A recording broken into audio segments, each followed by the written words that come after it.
This video shows how to configure your Windows environment variables to allow your Windows OS-based command prompt CLI non-GUI app to be user accessible, that is, to be able to run from the command prompt window without changing the command prompt current working directory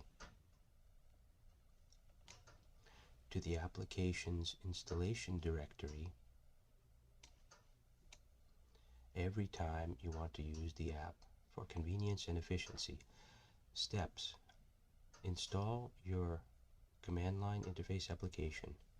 Then copy the application exe files directory to your clipboard. Press the Windows key on your keyboard. Type System Properties.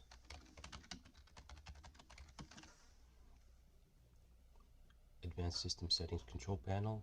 Click that. System Properties window appears. Click Environment Variables.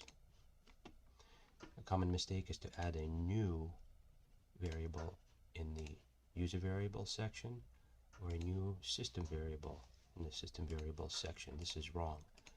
Instead, go find the path, the existing path variable. Select it, click Edit. Then in this list, add your app directory. Click New, paste, and click OK, OK, OK. Done.